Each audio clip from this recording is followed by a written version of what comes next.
Olá, eu sou o jornalista Albano Gado, nós estamos aqui nos estúdios SZ Working, na Andradas 860, recebendo diversas personalidades públicas, privadas, né? E hoje está conosco aqui o nem um pouco estreante, né? Posso lhe chamar de deputado, né? Uma boa lembrança. Posso lhe chamar de deputado, né? Então, o ex e futuro deputado Maurício Desideric. Me diz uma coisa, o senhor é pré-candidato a deputado federal, né? Albano, eu sou pré-candidato a deputado federal. Podemos é um partido que está se constituindo de uma forma muito legal aqui no Rio Grande do Sul. Nós temos um conjunto de players que realmente vão montar uma bancada no Congresso Nacional para mudar aquilo que a gente está vendo que está errado. E me orgulho muito em poder fazer parte desse time que traz valores. A gente estava falando antes aqui do programa, pensa fora da caixa, uma política que atende realmente aquilo que importa para quem precisa de um novo tempo, de um novo espaço, de uma nova forma de ser representado.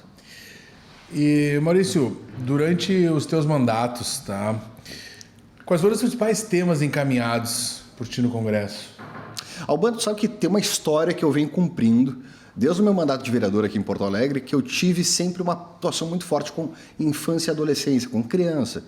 E aqui, quando vereador, aprovei de uma forma inusitada a criação, a obrigação dos banheiros infantis, sabendo da dificuldade que tem um pai levar uma menina no shopping, não podia levar no banheiro masculino pela ostensividade que tem o banheiro e não podia emprestar a filha para ser acompanhada no banheiro feminino. E foi um dos primeiros marcos que eu pude constituir como parlamentar. Na Assembleia Legislativa, por sua vez, eu entrei muito forte, com uma atuação presente da Polícia Civil, do Ministério Público, no combate à pedofilia. E fomos o autor que aprovou a lei que criou o cadastro de pedófilos aqui para o Rio Grande do Sul. Uma plataforma que reúne informações, que combate isso de forma frontal, porque a gente não pode admitir pedofilia na vida da gente. A gente tem visto casos e casos. O Brasil, infelizmente, produz muito conteúdo de pornografia infantil. A cada 6 minutos, uma criança é violentada. E esse tema eu levei para Brasília. Então, eu tive uma militância muito forte como deputado federal no combate à pedofilia e num processo que hoje eu tenho condições de poder compartilhar, maturidade para isso. Um tema que, para mim, me custou muito e eu entendia a importância que tem, que é a criação do Banco Nacional de Combate ao Câncer.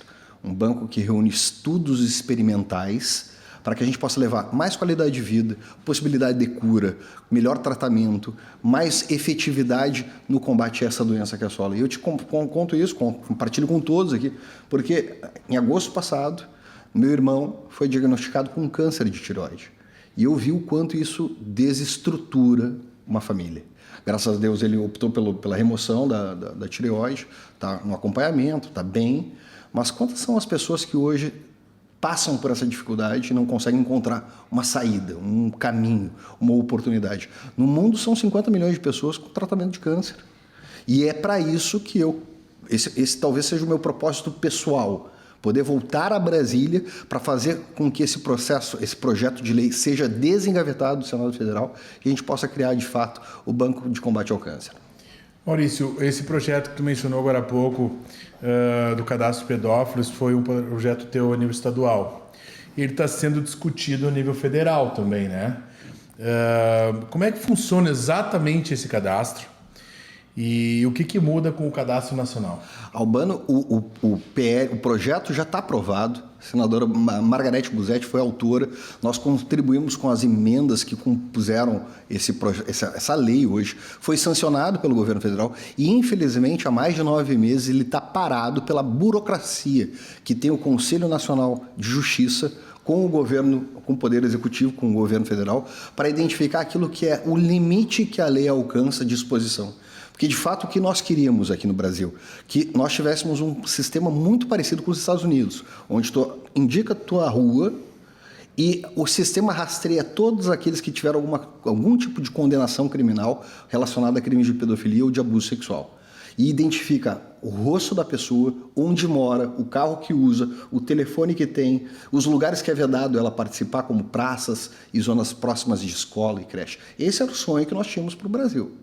Mas esse sonho parece que está sendo inatingível. Infelizmente, a justiça costuma proteger muito criminoso, e a gente vê crianças e adolescentes que estão sendo vítimas desse silêncio, dessa inatividade, dessa falta de comoção por um caso tão severo que é o combate que nós precisamos fazer para a pedofilia. Deputado, e quando o autor, né, dessa violência contra criança e adolescente é também uma criança ou um adolescente, né? A gente vê hoje que a violência praticada pelos adolescentes está crescendo cada vez mais no país. O Brasil, ele tem que discutir a redução da maioridade penal? E essa discussão é uma discussão imediata. Vocês devem ter acompanhado o caso que aconteceu na Vila União, em São Paulo, um estupro coletivo de 2 crianças, uma de 8 anos, uma de 10 anos, um grupo de menores de 13 e 16 anos e um maior. E o testemunho do guarda que fez a prisão dele na Bahia, porque evadiu do lugar, foi: infelizmente eu tenho que entregar ele vivo. Porque a nossa justiça protege ainda esses menores que são monstros, que destruíram a vida de 2 crianças. E enquanto nós tivermos, como muitos adolescentes usam, um salvaguarda para cometer o crime, que são os benefícios do ECA, protegendo o menor, nós vamos continuar assistindo esse tipo de barbaridade. Então, há sim uma preocupação minha, uma preocupação que a gente tem, enquanto sociedade, a nossa repulsa tem que ser muito forte. Nós precisamos reduzir a questão da idade penal, da maioridade penal. Fazer com que jovens que têm conhecimento, que têm acesso à informação, que têm toda uma noção de comportamento e que muitas vezes têm uma omissão até mesmo da própria sociedade. Porque pais silenciam, achando que a criança é uma criança normal, uma criança que está em casa. Muitas vezes uma criança num computador faz atrocidades, como a gente viu agora numa operação da Polícia Federal prendendo um jovem que é acusado de ser um dos maiores arquitetos do crime de sadismo aqui no Brasil, com a rede Discord protagonizando aqui morte de animais, automutilação em crianças, e é isso que a gente tem visto. Jovens, crianças que cometem crime, dependendo do tipo de crime e da gravidade, elas não podem ser tratadas como crianças. Tem que seguir o exemplo que os Estados Unidos faz, punição e responsabilização delas.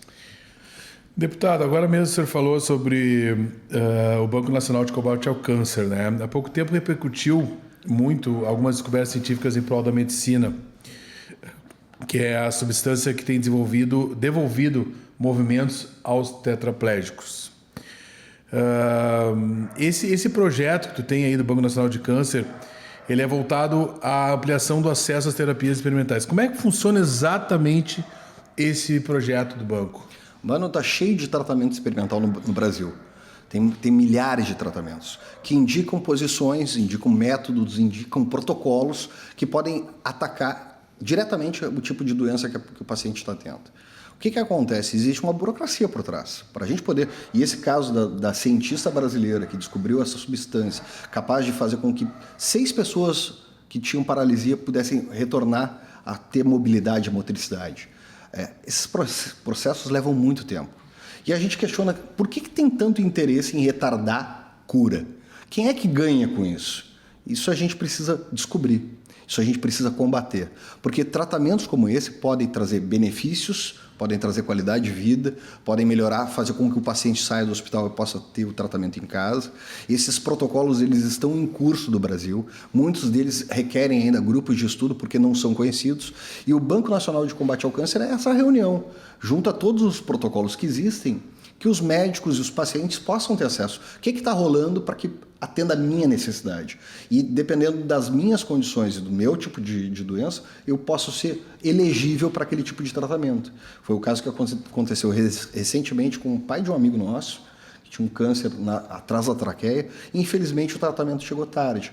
Mas o rapaz foi a Curitiba buscar o protocolo, fez com que o município dele, que é Passo Fundo, pudesse fazer o cadastramento disso e ofereceu com uma melhora significativa no quadro do pai, mas infelizmente chegou tardiamente. Então, são esses casos que a gente vê, pessoas sofrendo, famílias que estão desestruturadas porque não têm acesso, conhecimento a esse tipo de informação. E isso o banco vai corrigir. Maurício, até pouco tempo atrás, tu esteve na diretoria do Badesul, que, para quem não sabe, é a agência de fomento do Estado na operação de crédito a muitos projetos de desenvolvimento econômico. Nessa área, tá, tu teve outras experiências como secretário de Estado, responsável pela criação do maior programa de microcrédito do país. Que legado tu acha que deixou nesse trabalho? Sabe que esse é um tema muito caro para mim, porque o empreendedorismo é uma coisa que mexe com a economia que a gente quer ver acontecer. Para investir no Rio Grande, para investir no Estado, para investir no município, não precisa só investir em grandes empresas. Está cheio de pequeno empreendedor querendo ter uma oportunidade, que encontra o quê? Burocracia, encontra fiscalização severa para eles, restrições legais, encontra cheque especial, cartão de crédito para viabilizar o seu negócio. E o Badesul, como uma agência de fomento, sempre teve um olhar para poder catalisar empreendimentos e empreendedores que quisessem construir a sua economia. E o microcrédito, lá quando fui secretário da micro e pequena empresa do Estado, ele mostrou um norte que a gente deveria cumprir. Na nossa gestão, nós emprestamos mais de 550 milhões de reais para 115 mil gaúchos. Teve gente que foi beneficiada com R$300, com R$500, com R$2.800. Tem uma história de uma empreendedora, uma brigadiana, o sonho dela era ser oficial da Brigada Militar, mas para ser oficial precisa ter o curso de Direito. Ela soldada, concursada, nas ruas de Uruguaiana. E para pagar a faculdade, ela e a irmã dela faziam bolo, pão e cuca. Vendiam cesta de vime, pano de prato em cima. Isso aí, não tinham vergonha nenhuma de fazer isso. Era a forma com que elas conseguiam complementar a renda para pagar a faculdade. E eu lembro até hoje, Albano, foram R$2.800 para compra de uma massadeira elétrica, que é uma batedeira grande com um gancho para massa pesada. Aquilo ali aumentou, quase duplicou a produção dela, ela continuou trabalhando como soldada da Brigada Militar, continuou vendendo bolo, pão e cuca, mas ela conseguiu oferir renda para poder facilitar esse caminho que ela queria, hoje oficial da Brigada Militar. Assim tem outros, um feirante aqui de Porto Alegre, dirigiu uma Kombi em Montenegro, trazia bolo, pão, cuca, salame, chimia, grãos. Hoje ele é um empresário de Montenegro, que a empresa dele fatura 15 milhões de reais, de uma Kombi aqui no Parque Marinha, ao lado do Beira-Rio, na Feira Modelo, para ser um empresário que exporta granola para a Austrália, vendeu por muito tempo os snacks de voo da American Airlines e ainda vende granola para 6 estados do país. Essa economia que a gente quer ver acontecer no Rio Grande. E para isso precisa uma mobilização muito grande, porque ela está associada a um programa federal, que é o Programa Nacional de Microcrédito Produtivo Orientado. E infelizmente o governo não tem dado caminho para que a gente possa viabilizar isso, o acesso mais fácil para os nossos empreendedores. Está cheio de gente querendo construir e se emancipar. E tem uma cultura atual da nova geração de que ser contra a carteira de trabalho. Não sei se você já viu isso nas redes, nos comentários, mas para não ter carteira de trabalho, precisa ter um viés de empreendedor. E o microcrédito pode ser o pontapé inicial disso.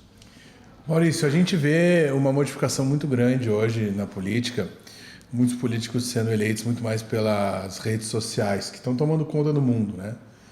E a tua trajetória, ela começou bem antes das redes sociais. Inclusive, comentávamos agora há pouco, né, sobre, acho que a primeira eleição para vereador aqui em Porto Alegre, vereador, que a cidade estava tomada de propaganda tua.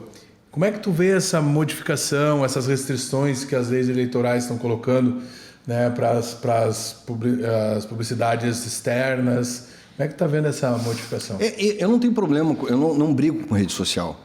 Mas eu convoco aqui todo mundo que é seguidor, que admira alguém, a pesquisar como é a pessoa fora da rede social. Porque, efetivamente, o que a gente vê? Muita gente que vem de solução fácil. Muita gente que faz o discurso que o nosso ouvido quer ouvir. Mas que, na vida real, dialoga muito pouco com os interesses de realmente construir a diferença. E eu aprendi a fazer, eu venho do tempo da política analógica, do abraço, do aperto, da entrega, do resultado. Sola, sapato, saliva. Sola, sapato, saliva e suor. Muito trabalho nisso. Mas o Maurício da rede social é o Maurício da rua. E, infelizmente, hoje muitos personagens estão constituídos. E aqui a gente faz uma luta muito grande, porque a gente vê o quanto tem de seguidores, de influência, muitas subcelebridades que tem por aí, e enquanto pessoas simples que fazem diferença na vida da gente, como o caso dessa cientista que descobriu essa substância, essa proteína que pode curar pessoas paraplégicas. Ela tem um alcance de rede muito pequeno, mas olha bem que ela fez para o Brasil. E é isso que eu quero convocar para vocês. Os candidatos, eles vão chegar nas nossas redes sociais, mas pesquisa a vida, pesquisa o trabalho, o que é o propósito. E eu identifiquei nessa eleição uma eleição de propósitos de milhares de pessoas que já conhecem a nossa história, que encontraram um caminho para vocalizar isso no Congresso Nacional e trazem cada um o seu momento mais especial. O que eu preciso, o que importa para a minha vida. Hoje a gente vê muita discussão da política mundial, esquerda e direita. A gente tem que trabalhar e tratar daquilo que mexe de fato com a nossa vida. Eu vejo muito vereador que não sabe trocar uma lâmpada, que não sabe consertar um buraco, não faz uma poda de luz, está mais preocupado com a política de Brasília, do Trump, a guerra do Irã com Israel, mas a vida da cidade dele está passando batido. E foi eleito para cuidar da cidade. Então, são essas preocupações que se replicam na Assembleia Legislativa e mais ainda no Congresso Nacional, gente. Não é um palco, não é um circo para a gente ficar debatendo coisas que efetivamente não vão construir e dar oportunidade para cada brasileiro ter um país melhor para deixar para os seus filhos e para os seus netos. Bom, tu falou ali sobre a questão das pessoas conhecerem um pouquinho os candidatos fora da rede social, né? O que é de grande importância. Eu queria agora saber um pouquinho quem é o Maurício fora da política.